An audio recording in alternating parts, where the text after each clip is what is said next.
والصلاة والسلام على أشرف الأنبياء وسيد المرسلين سيد الأولين والآخرين نبينا محمد صلى الله عليه وعلى آله وصحبه ومن تبعهم بإحسان إلى يوم الدين. أما بعد، عباد الله، اتقوا الله عز وجل وأطيعوه، فقد قال الله سبحانه وتعالى في القرآن الكريم: أعوذ بالله من الشيطان الرجيم، بسم الله الرحمن الرحيم. قل اللهم مالك الملك تعطي الملك من تشاء وتنزع الملك ممن تشاء وتعز من تشاء وتذل من تشاء بيدك الخير إنك على كل شيء قدير. وقال نبينا محمد صلى الله عليه وسلم: مثل المسلمين في توادهم وتراحمهم وتعاطفهم كمثل الجسد الواحد إذا اشتكى منه عضو تداعى له سائر الجسد. رواه مسلم. புகழனைத்தும் ஏக வல்ல ஒரே இரட்சகனாகிய அல்லாஹ் சுப்ஹானஹு வ தஆலாவுக்கு மட்டுமே உண்டாகட்டுமாக. ஸலவாத்தும் சலாமும் எமக்கெல்லாம் ஈருலக வழிகாட்டியாகிய முஹம்மது நபி ஸல்லல்லாஹு அலைஹி வஸல்லம் அன்னவர்கள் மீதிலும், அவர்கள் வாழ்ந்து காட்டி சென்ற வாழ்க்கை வழிமுறைகளை பின்பற்றி வாழ்ந்த உத்தம சஹாபாக்கள், தாபிஈன்கள், தபஅத் தாபிஈன்கள், அவர்களின் வழி நடக்கும் நல்லவர்கள் நம்மவர்கள் அனைவர் மீதிலும் பரிபூர்ணமாக உண்டாகட்டுமாக. அல்லாஹ் சுப்ஹானஹு வ தஆலா முஸ்லிம்களாகிய எம் மீது கடமையாக்கி இருக்கக்கூடிய இன்றைய வெள்ளிக்கிழமை அன்று குத்பா பிரசங்கத்தையும் ஜும்ஆ தொழுகையையும் நிறைவேற்ற வந்திருக்கும் அல்லாஹ்வின் நல்லடியார்களே, சகோதரர்களே, அல்லாஹ் சுப்ஹானஹு வ தஆலாவை எமது வாழ்க்கையின் அனைத்து விவகாரங்களிலும் பயந்து அடிபணிந்து அவன் எமக்கு இட்ட கட்டளைகளை எம்மால் முடிந்த அளவுக்கு எடுத்து நடந்து கொள்வதோடு, எவற்றையெல்லாம் அல்லாஹ் எமக்கு தடுத்திருக்கிறானோ அவற்றை விட்டு முற்று முழுதாக விலகி ஒதுங்கி தவிர்ந்து வாழ்ந்து கொள்ள வேண்டிய கடமை எமக்கெல்லாம் இருக்குகின்றது என்ற வசியத்தை ஆரம்பமாக அனைவருக்கும் நினைவுபடுத்துகின்றேன். வல்ல அல்லாஹ் சுப்ஹானஹு வ தஆலாவின் நல்லடியார்களே, சகோதரர்களே, நான் ஓதிக்காட்டிய திருக்குர்ஆன் வசனத்திலே அல்லாஹ் குறிப்பிடுகின்றான்: நபியே, நீங்கள் கூறுங்கள், யா அல்லாஹ், நீதான் அரசர்களுக்கெல்லாம் அரசனாக இருக்குகின்றாய். நீ நினைத்தவர்களுக்கு ஆட்சி அதிகாரத்தை வழங்குகின்றாய். நீ நினைத்தவர்களிடமிருந்து ஆட்சி அதிகாரத்தை பிடுங்கி எடுத்தும் கொள்ளுகின்றாய். நீ விரும்பியவர்களை கண்ணியப்படுத்துகின்றாய், விரும்பியவர்களை கேவலப்படுத்துகின்றாய். எல்லா ஆட்சி அதிகாரம் வல்லமையும் உன் கைவசம்தான் இருக்குகின்றன. நிச்சயமாக நீ அனைத்து வஸ்துக்களின் மீதும் அதிகாரம் படைத்தவன், சக்தி படைத்தவன் என்று நபியே நீங்கள் கூறுங்கள் என்று இந்த திருக்குர்ஆன் வசனத்திலே அல்லாஹ் கட்டளை இடுகின்றார். நபி ஸல்லல்லாஹு அலைஹி வஸல்லம் அவர்கள் எமக்கு எடுத்து எம்பிய ஹதீஸ்களிலே ஒரு ஹதீஸிலே நபி அவர்கள் சொல்லுகின்றார்கள்: இந்த முஸ்லிம் உம்மத்தை பொறுத்த வரைக்கும் அவர்கள் ஒருவருக்கொருவர் ஒற்றுமை, பரஸ்பரம் அன்பு, நேசம் பாராட்டுவதிலே அவர்களுக்கு உதாரணம் என்னவென்றால், பல உறுப்புகளை கொண்ட ஒரு உடலை போன்றவர்கள் அவர்கள். அந்த உடலிலே எந்த உறுப்புக்கு என்ன ஒரு வேதனை, நோவினை, தொந்தரவு வந்தாலும் அனைத்து உடலும் தான் அந்த வேதனையை பகிர்ந்து கொள்ளுகின்றன, அனுபவிக்குகின்றன. இதே போல்தான் இந்த முஸ்லிம் சமுதாயம் ஒருவருக்கொருவர் ஒற்றுமை, வாஞ்சை, சிநேகிதம், அன்பு, பரஸ்பரமோடு கருணையோடு வாழ வேண்டும் என்ற போதனையை நபி அவர்கள் எங்களுக்கு எடுத்துச் சொல்லியிருக்கின்றார்கள். முஸ்லிமிலே வரக்கூடிய ஒரு ஹதீஸ். ஒரு முஸ்லிமுக்கு இன்னொரு முஸ்லிமுடைய மானம், மரியாதை, கௌரவம் அத்தனையும் ஹராமாகும். அவனை இழிவுபடுத்துவதோ அவனை அவமானப்படுத்துவதோ எந்த ஒரு முஸ்லிமுக்கும் ஹலாலானது அல்ல, ஹராமாகும் என்றும் நபி அவர்கள் சொன்ன ஹதீஸையும் நாம் பார்க்குகின்றோம். அந்த வகையிலே இன்றைய குதுபா உரையை நம்முடைய நாட்டின் சமகால அரசியல் நிலைமைகளிலே ஒரு முஸ்லிமுடைய முஃமினுடைய இறையச்சமுள்ள தௌஹீத்வாதியினுடைய நிலைப்பாடு எப்படி அமைய வேண்டும் என்ற குர்ஆன் சுன்னா வழிகாட்டல்களை சுருக்கமாக குறுகிய நேரத்துக்குள் எடுத்துரைக்கலாம் என்று ஆசைப்படுகின்றேன். அன்பினிய இஸ்லாமிய சகோதரர்களே, நாம் ஒரு முஃமின்கள் சமுதாயம். அல்லாஹ் தஆலாவை விசுவாசித்த, அவன்தான் எங்களை படைத்தான், நிர்வகித்துக் கொண்டிருக்கின்றான், மரணிக்கவும் செய்கின்றான், எங்களுடைய செயல்களுக்கேற்ப நாளை மறுமையிலே சுவரத்தையோ அல்லது நரகத்தையோ தரவும் இருக்குகின்றான் என்று நாம் நம்பி இருக்கின்றோம்.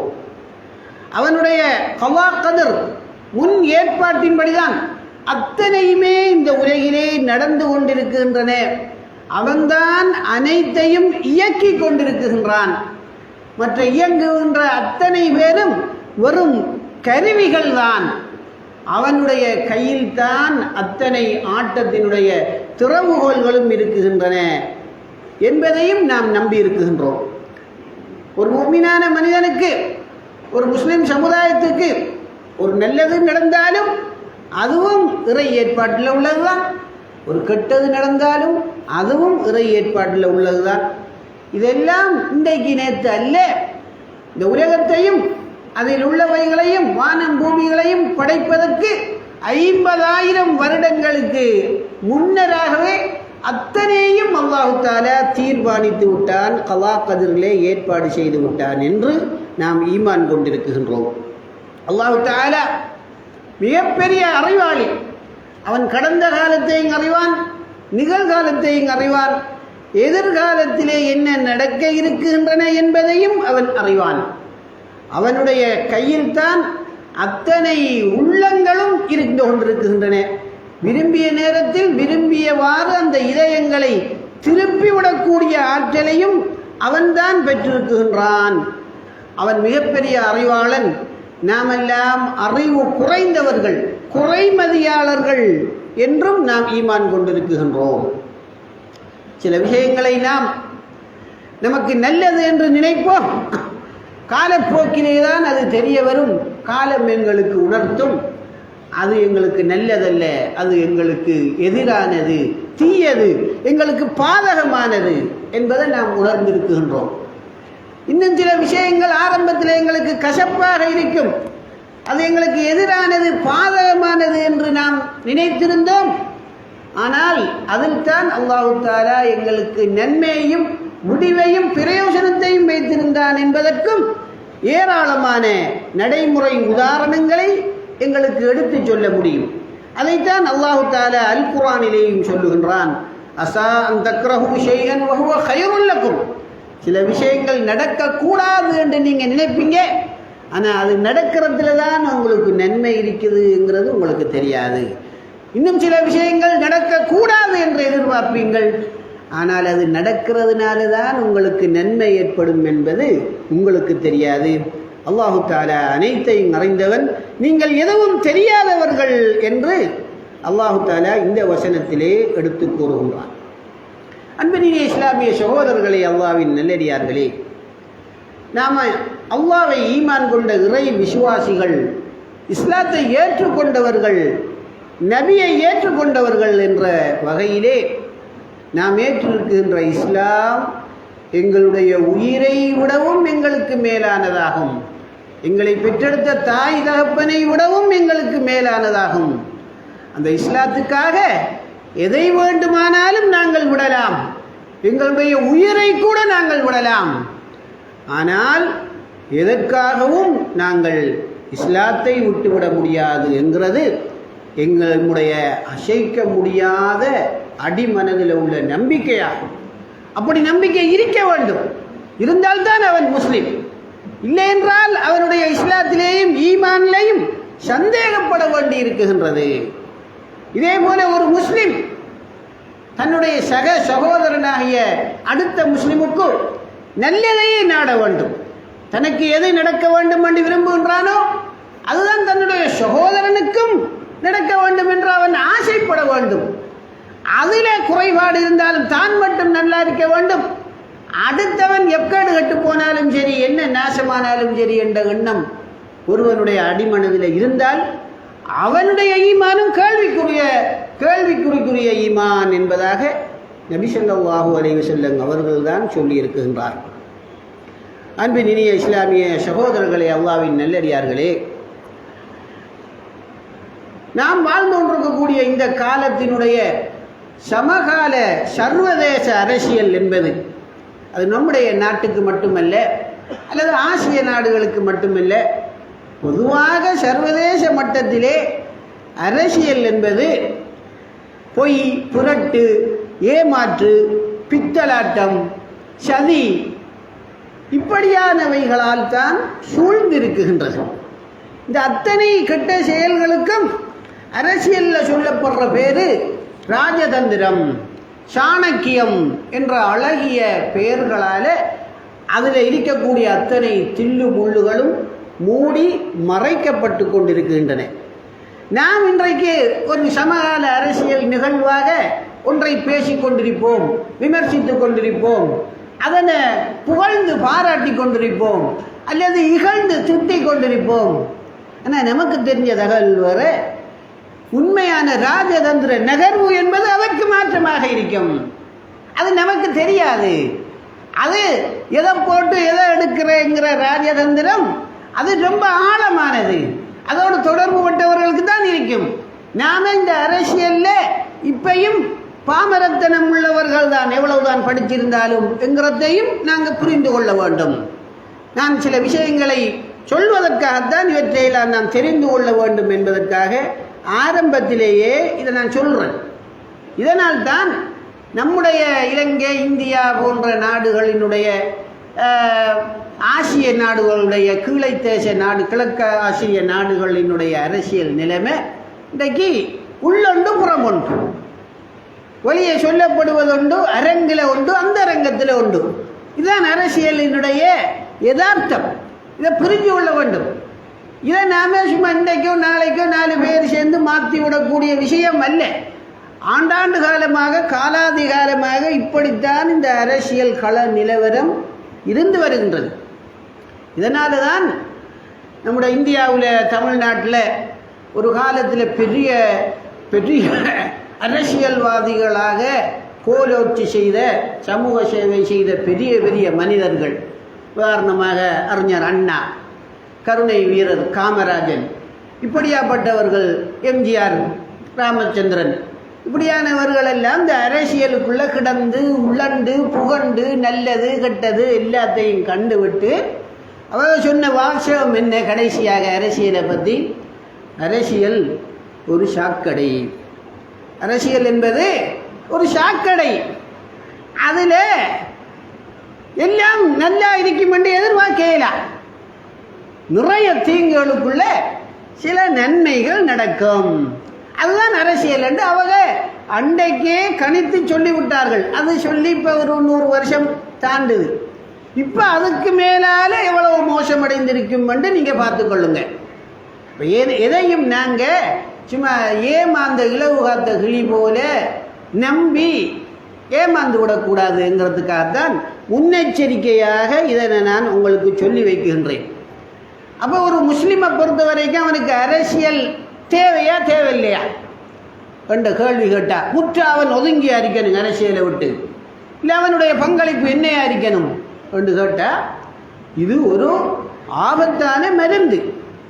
அதை அளவோடு உபயோகப்படுத்தி கொண்டால் நமக்கும் நன்மை, மற்றவர்களுக்கும் நன்மை. அளவு கடந்து பாவித்தம் என்று சொன்னால் நோய் குணமாகிறதுக்கு பதிலாக நோயை அதிகரிக்க வைத்து விடும். எங்களுக்கு எல்லாத்தையும் விட இஸ்லாம் முக்கியம், ஈமான் முக்கியம், முஸ்லிம் சமுதாயம் என்ற ஒற்றுமை வாஞ்சை பரஸ்பரம் முக்கியம். அரசியல் என்பது இந்த மண்ணுக்கு மேலே நாம் வாழ்ந்து கொண்டிருக்கின்ற கொஞ்ச காலத்துக்கு எங்களோட பிரச்சனைகளுக்குரிய தீர்வை தரும் என்று நம்புகின்ற ஒரு விஷயம். அது நடக்கலாம், தீர்வு வரும், வராமலும் விடந்தான். அதுக்கு கீழே, அதுக்கு பின்னாலே ஒரு நீண்ட கால வாழ்க்கை நமக்கு மண்ணுக்குள்ளே இருக்கி, அதை விட நிரந்தரமான வாழ்க்கை மேலேயும் இருக்கி. இதுக்கும் இந்த அரசியலுக்கும் ஏதாவது சம்பந்தம் இருக்குதான்னு சொன்னால் அதில் ஒன்றும் இல்லை. யாராவது அதன் ஊடாக மற்றவர்களுக்கு 4 நன்மையை செஞ்சிருந்தா அதுக்குரிய நன்மை கிடைக்கும், அவ்வளவுதானே தவிர மற்றும்படி அது மனுஷருக்கோ மறுமைக்கோ கபருக்கோ அது தேவைப்படக்கூடிய ஒன்று இல்லை. ஆகவே நாம் இந்த அரசியல் விவகாரங்களில் ஒரு முஸ்லிம் அளவோடு இருந்து கொள்ள வேண்டும். அவன் தலையிறையாம் என்றாலும் அளவோடு, விமர்சனங்கள் உரையாம் என்றாலும் அளவோடு, அதை பற்றி புகழ்றையாம் என்றாலும் அளவோடு, அதற்காக இகழ்றையாம் என்றாலும் அளவோடு. அளவு கடந்து அரசியல் ரீதியாக நாம ஒவ்வொருத்தரும் ஒவ்வொரு பக்கத்தால் இருக்கணுங்கிறதுனால ஒருவரை ஏசுவதோ திட்டுவதோ விமர்சிப்பதோ மானம் குறைப்பதோ அவமானப்படுத்துவதோ கேவலப்படுத்துவதோ மார்க்கத்தில் ஹராம். அரசியல் காரணத்துக்காகத்தான் அதை நான் செய்தேன் என்று நாளைக்கு மறுமையிலே சொல்லி அல்லாஹ் இடத்துல நாம தப்பிக்கொள்ளலாமா? ஒருவர் கடைசி வரைக்கும் தப்ப முடியாது. தவறு தான், புலதான். அப்போ அதுக்கு தண்டனை இருக்கின்றது என்ற எண்ணத்தை முதல்ல நாங்கள் அடி மனசில் பதித்து கொள்ள வேண்டும். எங்களுக்கு அரசியலுங்கிறது காலில் போடுற செருப்பு போல தான். காலில் முள்ளு பக்குத்தாமல் பாதுகாக்கிறதுக்கு செருப்பு ஒன்று தேவை. அதனால செருப்பை தூக்கி தலையில வைக்க முடியாது. அதுபோல தான் இதுவும் தேவைக்கு மட்டும் பயன்படுத்தி கொள்ளக்கூடியதாக எங்களுடைய மார்க்க வழிகாட்டல்கள் விழுமியங்கள் எதுக்குமே முரண்படாத வகையில் அதுக்குள்ள ஏதாவது நமக்கு மற்றவர்களுக்கு செய்ய முடியுமாம் என்றா செய்வது நல்லது. அப்படி இல்லாதவர்கள் அதனை விட்டு ஒதுங்கி அவர்களுடைய ஈமானையும் அவர்களுடைய மறுமை வாழ்க்கையையும் பாதுகாத்துக் கொள்வது தான் அவர்களுக்கு சிறந்ததாகும் இந்த உலகத்திலேயும் மறுமையிலேயும். அன்பினிய இஸ்லாமிய சகோதரர்களே, எங்கள் முஸ்லிம் சமுதாயத்தினுடைய இந்த இலங்கை நாட்டினுடைய ஒரு 50 வருஷ கால கடந்த கால அரசியல் நிலவரங்களை சும்மா மேலோட்டமாக அசை போட்டு பாருங்கள். எத்தனையோ ஆட்சிகள் வந்து மாறி இருக்கின்றன, எத்தனையோ ஜனாதிபதி மாறி வந்திருக்கின்றார்கள். SWRD பண்டார் நாயக்காவுடைய காலத்திலிருந்து, அவருடைய ஆட்சியிலிருந்து, ஸ்ரீமா அம்மையார் ஆட்சியிலிருந்து, ஜெயவர்தனாவுடைய ஆட்சியிலிருந்து, பிரேமதாசாவுடைய ஆட்சி, அதுக்கு பின்னால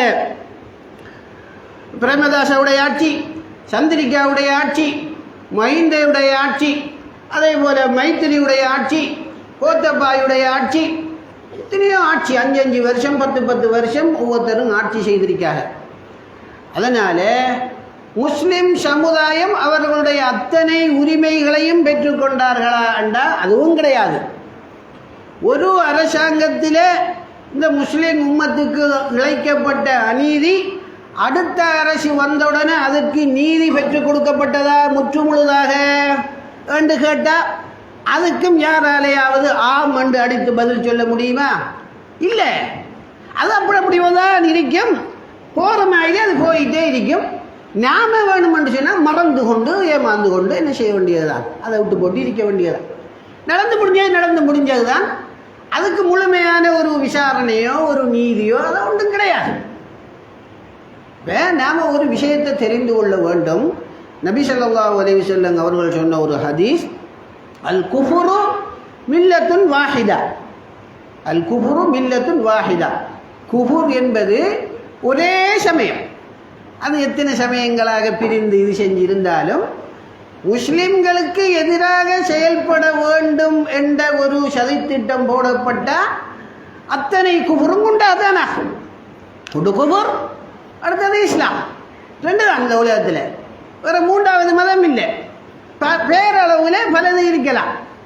ஆனால் மதத்தை சுருக்கினா மார்க்கத்தை சுருக்கினா இந்த 2 தான் வரும். ஒன்று இஸ்லாம், அடுத்தது குஃபுர். இது ஒரு கொள்கையை சொல்லுது, அது அதற்கு முரணான கொள்கையை சொல்லுது. அவ்வளவுதான். அப்போ நாங்கள் இந்த உண்மையை தெரிந்து கொள்ள வேண்டும். நபி அவர்கள் சொன்னார்கள், அல் ஹர்பு ஹிதுஆ, போர் என்பது சதி என்று. இப்போ அரசியல் என்பதும் சதிதான். அரசியல் என்றாலும் ஒருவருக்கு குழி வெட்டுவது, சதி செய்வது, பழி வாங்குவது, துரோகங்களை வைப்பது, இதனால் நிறைந்து போயிருக்குது. இதையெல்லாம் சீர்தூக்கி பார்க்கக்குள்ள பேசாமல் அரபு நாடுகளில் மாதிரி மன்னராட்சி இருந்தால் பரவாயில்லைங்கிற மாதிரி நமக்கு தெரியுது. அவன் ஏதோ நாள் நல்லது அவன் மக்களுக்கு செஞ்சுட்டு போகிறான் தானே. இங்கே மாதிரி அநியாயம் ஒரு ஒரு ஒரு ஒரு சமூகத்துக்கு அப்படி நிறைய அரங்கேற்றப்படலையே. நான் ஒரு பேச்சுக்கு சொல்கிறேன். அப்போ அன்பின் இனிய இஸ்லாமிய சகோதரர்களே, அல்லாஹ்வின் நல்லடியார்களே, எங்களுக்கு கடந்த 50 வருஷ கால அரசியல் வாழ்க்கையில் இழைக்கப்பட்ட அநீதிகளுக்கு இதுவரைக்கும் 6, 7, 8, 9 அரசாங்கம் மாறி இருக்குது. எங்களுக்கு முழுமையாக நீதி கிடைத்ததா என்று சொன்னால் நீதி கிடைக்கவில்லை என்கிறது தான் ஒரே பதில். பள்ளிவாசலில் 1990ஆம் ஆண்டு நூற்றுக்கணக்கான முஸ்லிம்கள் அநியாயமாக பாசிச வெறியர்களால் கொல்லப்பட்டார்கள். அதுக்குரிய நீதி முழுமையாக கிடைத்ததா? இல்லை. அந்த கால பகுதியில் ஆயிரக்கணக்கானோர் கடத்தப்பட்டார்கள், கொல்லப்பட்டார்கள், துண்டு துண்டாக வெட்டப்பட்டார்கள், எரித்து டயரில் போடப்பட்டார்கள். அதுக்கெல்லாம் நீதி கிடைச்சிச்சா? அதுக்கு அடுத்தடுத்த அரசாங்கங்கள்ல கிடைக்கல. நாம தான் மறந்து போயிட்டு இருக்கோம், ஏமாந்து போயிட்டு. இந்த பக்கத்து கிராமம் ஏற ஊரில் ஒரு கிராமமே முற்று முழுதாக சிறுசி பெருசி குழந்தை என்று பார்க்காம கருவில் உள்ள சிசி உட்பட அத்தனையும் அப்படியே அரிந்து ஒட்டி குதறி கொல்லப்பட்டது. அதுக்காவது நீதி கிடைச்சிச்சா? அதுவும் இல்லை. நம்முடைய ஊரில் உள்ள அத்தனை பொருளாதாரமும் கடைகள் எல்லாம் ஒரே இரவில் உடைத்து சூறையாடப்பட்டு அத்தனையும் எடுத்து கொண்டு போகப்பட்டது. அதுக்கு நிவாரணம் கிடைச்சிச்சா? எந்த நிவாரணம் கிடைக்கிறேன்னு சொன்னால் 5 கோடி பாதிக்கப்பட்டவனுக்கு 50,000 ரூபாயை கொடுத்து என்ன செய்வாய், அந்த கணக்கை க்ளோஸ் பண்ணிடுவாய். அது ஒரு அனுதாபத்தால் அது வேணுமானா நடந்திருக்கலாம். குற்றவாளி தண்டிக்கப்பட்டானா அவனுக்கு ஏற்பட்ட இழப்புக்கு முழுமையான இது கிடைத்த நியாயம் கிடைத்ததா? உயிரை கொடுத்து விட்டு அங்கலாய்த்தவர்களுக்கு அதுக்குரிய நியாயம் நீதி கிடைத்ததா? சமகால சென்ற வருஷத்து அரசாங்கத்தில், அதற்கு முந்தின அரசாங்கத்தில் ஒரு அரசு வந்துச்சு. எல்லாருமா சேர்ந்து என்ன அதுக்கு பேர் சூட்டினோம். என்ன நேர்மையான ஆட்சி, நியாயமான ஆட்சி, நல்லாட்சி என்றெல்லாம் சொன்னோம். அதுலையாவது நல்லாட்சியில் நல்லது நடந்துச்சா? முஸ்லிம்களுக்கு எதிராக அத்தனை சதி வலைகளும் பின்னப்பட்டது அந்த நல்லாட்சியில் தான். நான் மெம்பரில் அரசியல் பேசல.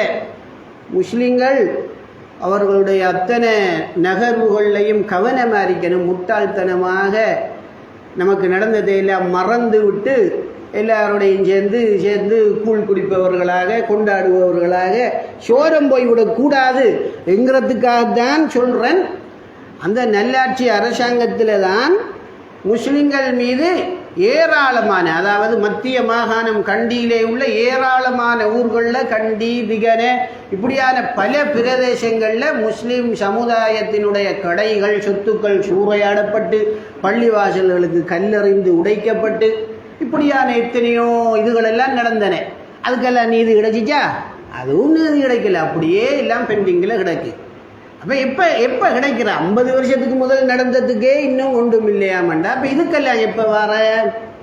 அதுக்கு பின்னால் தான் முஸ்லீம் சமுதாயத்தில் உள்ள சில அவசர குடுக்கைகளை யாரோ ஆட்சிக்கு வரணுங்கிறதுக்காக பயன்படுத்தி மிகப்பெரியதொரு குண்டு வெடிப்பொன்றை ஏற்படுத்தி கிறிஸ்தவ சமூகத்தினுடைய பல நூறு உயிர்களை காவு கொண்டு அந்த பழியை அப்படியே தூக்கி முஸ்லிம் சமுதாயத்தின் மீது போட்டு இவர்கள் கொலை வெறியர்கள், இணை வெறியர்கள், கடும் போக்கர்கள் என்ற பட்டமெல்லாம் சூட்டி அதனை வச்சு ஒருவர் ஆட்சி பீடம் ஏறினார்.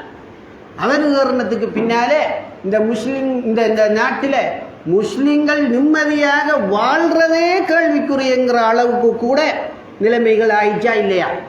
மதரசாக்கள் எல்லாம் மூடப்பட வேண்டும், பள்ளி வாயில்கள் எல்லாம் மூடப்பட வேண்டும், அத்தனையும் உடைக்கப்பட வேண்டும், ரத்து செய்யப்பட வேண்டும், இஸ்லாமிய பாட போதனைகள் எல்லாம் நீக்கப்பட வேண்டும், மதரசா கல்வி நீக்கப்பட வேண்டும், ஒரே நாடு ஒரே சட்டம், தனியார் சட்டம் எல்லாம் இருக்கக்கூடாது. எத்தனை பிரச்சனைகள்!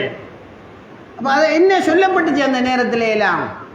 நீங்கள் இது பௌத்த நாடு, இங்கே எங்களுக்கு அடிமைகளாக கைகட்டி வாய் மூடி இருக்கிறதாமண்டா இருங்க, அப்படி இல்லையாமண்டா போங்க பாகிஸ்தானுக்கு, போங்க சவுதி அரேபியாவுக்கு, நாட்டை விட்டு போங்க, இங்கே இருக்க வேண்டாம் என்று பொது மேடைகளில் பேசப்பட்டுச்சா இல்லையா?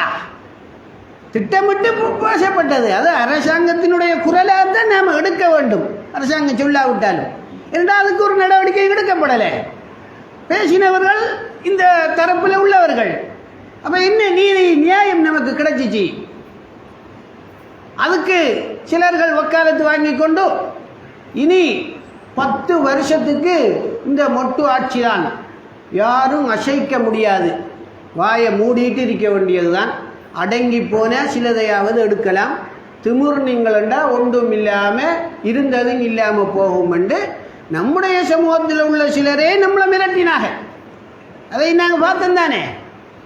அல்லாஹு தஆலா மிகப்பெரிய வல்லமையாளன், மிகவும் சக்தி உள்ளவன்.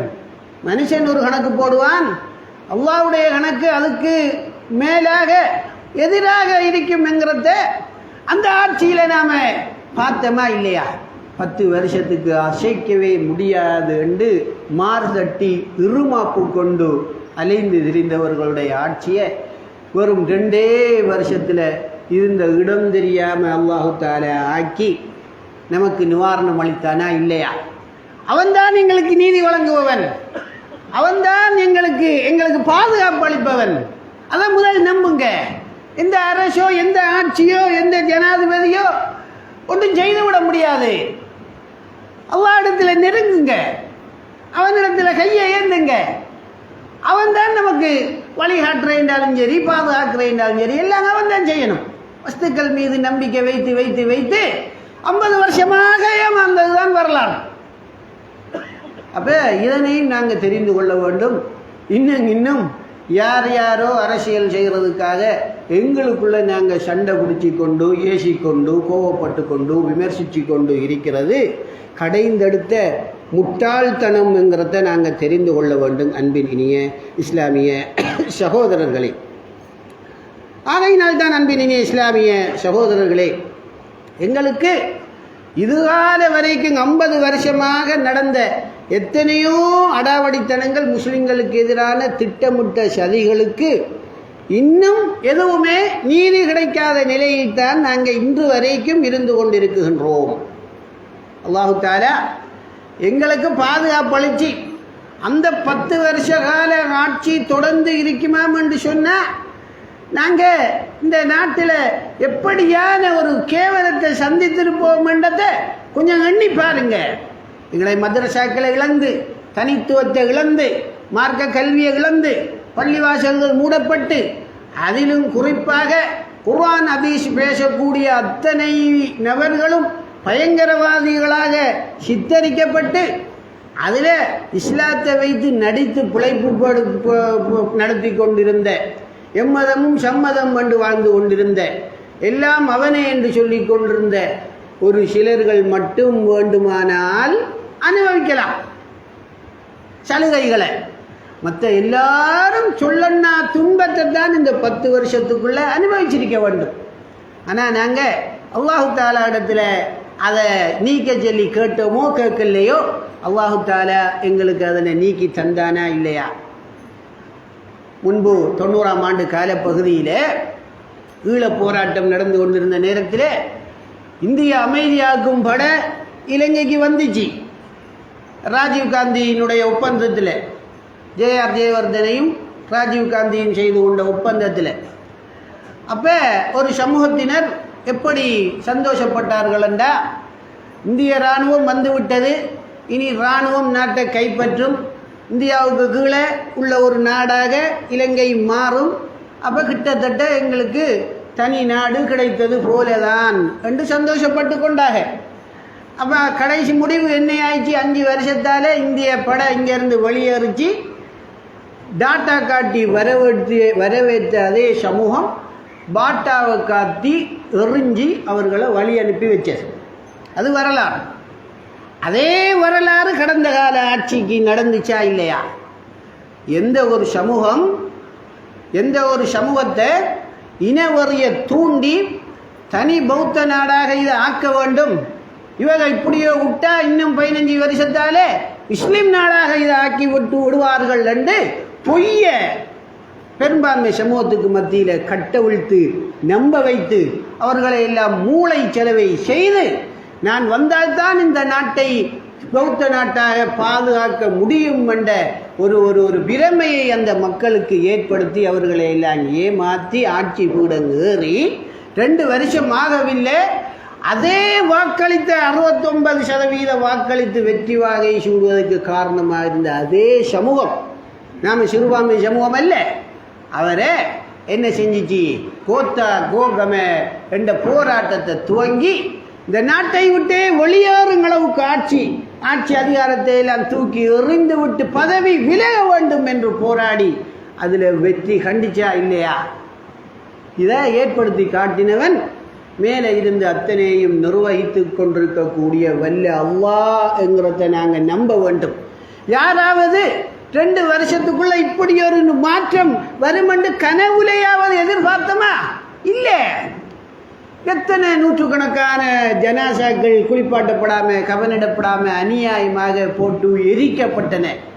எத்தனை சொத்துக்கள், எத்தனை அநியாயங்களை அந்த ஆட்சியில் சந்தித்தோம். 2 வருஷத்துக்குள்ள நாங்கள் ஏந்தின கை, சிந்தின கண்ணீர் அல்லாஹ்விடத்தில் வீணாகவில்லை. இந்த மனுஷன் எல்லாரும் இந்த உலக ஐக்கிய நாடு சபையிலிருந்து அத்தனை அமைப்புகளும் ஒன்றாக சேர்ந்து முயற்சி செஞ்சிருந்தாலும் இந்த 2 வருஷத்துக்குள்ள இந்த மாற்றத்தை கொண்டு வந்திருக்க முடியுமா? முடியாது. அல்லாஹ்கிட்ட கையேந்தினோம், கண்ணீர் சிந்தினோம், அல்லாஹ் தஆலா அந்த நிலைமையை ஏற்படுத்தி தந்தான். அதனை நாங்கள் நன்றியோட இன்றைக்கு வரைக்கும் கடைசி வரைக்கும் உணர்ந்து வாழ்வதற்கு கடமைப்பட்டிருக்கின்றோம். அன்பான சகோதரர்களே, இப்போ உள்ள சமகால அரசியல் யாரும் எதிர்பாராத, யாரும் வேண்டா எந்த சிறுபான்மையினரும் எதிர்பாராத ஒரு அரசியல் மாற்றத்தை அல்லாஹ் தஆலா ஏற்படுத்தி இருக்கான். நாம் சிறுபான்மையினர் எல்லாரும் தமிழர்களாகட்டும் முஸ்லிம்களாகட்டும் 2ல் 1, 2ல் ஒரு ஆள் வருவார் என்று தான் எதிர்பார்த்திருந்தோம். ராணாவில் உள்ள ஆளா அல்லது மற்றவரா என்றுதான் எல்லாரும் எதிர்பார்த்துட்டு இருந்தோம். இவர் ஒரு அளவுக்கு எடுப்பார் ஓட்டு, ஆனால் ஆட்சி அமைக்கிற அளவுக்கு ஆகாது என்றுதான் பெரும்பாலான ஆட்களுடைய நிலவரம் இருந்துச்சு. நாம் நினைக்கிறது உண்டு, நடக்கிறது உண்டு. அதுதான் நிறைய அல்லாஹ் தஆலா நான் இருக்கேன்ங்கிறத எங்களுக்கு புலப்படுத்தி காட்டுவதற்கோ என்னவோ இப்படி செய்து கொண்டிருக்கான். அப்போ யாரும் எதிர்பார்க்கல. நாம் அந்த சமூகம் அள்ளி போட்டு ஒரு புதிய ஜனாதிபதியை அல்லாஹு தஆலா எங்களுக்கு ஏற்படுத்தி தந்திருக்கின்றார். இதில் அல்லாஹு தஆலா ஹைர நாடனும் என்று அல்லாஹு தஆலா இடத்துல தான் நாங்கள் இருகரமேந்தி பிரார்த்திக்க கடமைப்பட்டிருக்கின்றோம். அன்பான சகோதரர்களே, அனுரட்ட என்கிறது இப்போ எல்லார வாயிலையும் ஒலிக்கிற ஒரு சொல்ல போய்விட்டது. அது நிஜமாகவும் ஆகிவிட்டது. நான் யோசிச்சு பார்த்தா இந்த பெரும்பான்மை சமுதாயம் தான் போன தேர்தலில் ஒரு தவறான முடிவை எடுத்து சிறுபான்மையினர் அநீதி இழைக்கப்படுவதற்கு காரணமாக இருந்து விட்டோம். அதற்கு கடவுளிடத்தில் பச்சாத்தாபம் பெறையாம் என்று இருந்தால் அந்த சிந்தனைக்கு எதிரான ஒருவரை கொண்டு வர வேண்டும். அப்போதான் நம்மளை கடவுள் மன்னிப்பார் என்று அவர்களுடைய பாஷையில் அவர்கள் யோசித்தார்களோ என்னமோ தெரியாது. அவர்களிடத்தில் ஒரு எதிர்பாராத மாற்றம், திடீர் திருப்பம் யாரும் நினைத்திருக்கவில்லை. நம்முடைய அரசியல் சாணக்கியர்கள் 50-60 வருஷ அனுபவம் கொண்டவர்கள் கூட என்ன என்று கணித்தார்கள், இன்னார் வரலாம் அல்லது இவர் வரலாம், இவருக்கு வாய்ப்பு கூட இருக்குது, இப்படித்தான் சொன்னாங்க. இல்லை என்று சொன்னால் அதோட போய் என்ன செஞ்சுப்பா சேர்ந்திருக்குப்பா, வெல்றவனுக்கு தான் வெல்றவனோட சேரணும் பண்ணுறது தான் எல்லாருடைய ஆசையாகவும் இருக்கி. நம்ம சமுதாயமும் பெரும்பான்மை மக்கள் என்னத்தை எதிர்பார்க்கும், எந்த ஓட்டோ தோக்குறவனுக்கு போய்விடக்கூடாது, வெல்றவனுக்கு வரணும். அவன் யாராக இருந்த தும்பு கட்டாக இருந்தாலும் சரி, வெல்றவனுக்கு நான் ஓட்டு போட்டவன் வெல்லணும் என்ற மனநிலை நிறைய பேரிடத்தில் பாமரத்தனமாக இருக்கா இல்லையா? அப்போ அல்லாஹ் தஆலா நமக்கு ஒரு ஆட்சி மாற்றம் உண்டு தந்திருக்குகின்றான். இந்த ஆட்சி எங்களுக்கு ஹைராக வேண்டும். இது 100க்கு 100 ஹைர் தான் நடக்கும் என்று அவர்களை நாங்கள் நம்பி இருந்து விடக்கூடாதுங்கிறத திரும்பவும் நான் உங்களுக்கு பதிவு செய்கின்றேன். ஏனென்றால் அந்த சிந்தனையாளர்கள் கம்யூனிச சிந்தனையை உள்வாங்கினவர்கள், அந்த ஒரு அபாயம் ஒன்று இருக்குகின்றது. அது வெளிப்பட ஆரம்பித்தால் அதுவும் முஸ்லிம்களுக்கு எதிரான பல நடவடிக்கையிலும் வாரத்துக்கும் வாய்ப்பு இருக்குது. இப்போ நாம் இருந்து கொண்டிருக்கிறது இந்த சுவர் மேலே இருக்கக்கூடிய ஒரு பூனை போல தான், அல்லது ஒரு நூலில் நடந்துகிட்டு இருக்கிற ஒரு பள்ளி போல தான். எதில் நமக்கு பாஞ்சம் சொன்னால் அது நல்லதா முடியுமா கெட்டதா முடியுமான்னு தெரியாத நிலையில தான் இன்றைக்கு வரைக்கும் நாங்கள் இருந்து கொண்டிருக்கின்றோம். அல்லாஹ் தஆலா இடத்துல எங்களுடைய தொடர்புகளை சீர்படுத்தி கொண்டு வந்த இந்த புதிய அரசு முஸ்லிம்களுக்கு சாதகமானதாக, எல்லா மக்களையும் ஒன்று போல நடத்தக்கூடியதாக, அநியாயக்காரர்களை தண்டிக்கக்கூடியதாக, நீதி செலுத்தக்கூடியதாக அமைய வேண்டும் என்று அல்லாஹு தஆலா இடத்திலே பிரார்த்திப்போம். அதை விட்டு அதுக்கு சார்பாக முற்று முழுதாக இனி எல்லா பிரச்சனைக்கும் தீர்வு வந்துட்டு என்று கூவுறதோ அதுவும் பொருத்தம் இல்லை. அப்படி இல்லைன்னா அதுக்கு எதிரான கோஷங்களை ஒழிப்பிக்கொண்டு அதனுடைய குறைகளை எல்லாம் பக்கம் பந்தியாக எழுதி கொண்டு இருக்கிறது. அதுவும் நமக்கு ஆரோக்கியமானது இல்லை. நாங்கள் முஸ்லீம் சமுதாயம், நாங்கள் மௌத்தாயிட்டம் என்றால் இந்த அரசியலை பற்றி எங்கள்கிட்ட கேள்வி கேட்கப்படுறப்போ நீ ஏன் அரசியலில் ஈடுபடலை என்ற ஒரு கேள்வி இருக்கா, நமக்கு அதன் ஊடாக ஏன் சேவை செய்யலை என்ற ஒரு கேள்வி இருக்கா? இல்லை. எனவே நம்முடைய சமுதாய நன்மைக்கு இதனை எந்த வகையில் பயன்படுத்த முடியுமோ அந்த வகையில் நாங்கள் பயன்படுத்தி கொண்டு எங்களுடைய ஈமானையும் இறையச்சத்தையும் பாதுகாத்து கொண்டு இருக்க வேண்டியது இஸ்லாம் இந்த அரசியல் விவகாரங்களுடைய விஷயத்திலே நமக்கு தரக்கூடிய பாடமாகவும் போதனையாகவும் இருந்து கொண்டிருக்கின்றது. நாங்கள் ஆட்சி மாற்றத்தை கண்டு அப்படியே மிரண்டு தன்னிலை மறந்து அதற்கு சார்பாக முழுமையாக சாய்ந்து விடவும் கூடாது. அதே நேரத்தில் அவநம்பிக்கையாகி நம்பிக்கை இழந்து இனி எல்லாம் போச்சே இனி நல்லது நடக்காது என்ற அவநம்பிக்கை கொள்ளவும் முடியாது. இந்த ஆட்சியாளர்கள் அத்தனை பேரும் அல்லாஹு தஆலாவை பொறுத்த வரைக்கும் வெறும் ஆயுதங்கள் தான். அவன்தான் அத்தனையும் நடத்தி கொண்டிருக்கின்றான். இவர்கள் வெறும் கருவிகள் தான். இவர்களுடைய உள்ளத்தில் நமக்கு சாதகமான எண்ணத்தை போடுவதா அல்லது நமக்கு சதி செய்கிற எண்ணத்தை போடுவதா என்ற தீர்மானத்தை எடுப்பதும் அல்லாஹு தஆலா இடத்துல தான் இருக்குது. நம்முடைய தொடர்பை அவனோட வைத்து கொண்டா அத்தனையும் அல்லாஹு தஆலா நமக்கு சீராக்கி தருவான். குர்ஆன்ல அல்லாஹு தஆலா சொல்லக்கூடிய வாக்குறுதி குர்ஆன் வசனம், வலா தஹினு வலா தஹ்சனு வஅன்துமுல் அலௌன இன் குன்தும் முஃமினீன். நீங்கள் கவலைப்படாதீர்கள், சஞ்சலப்படாதீர்கள், பலவீனப்பட்டு விடாதீர்கள்.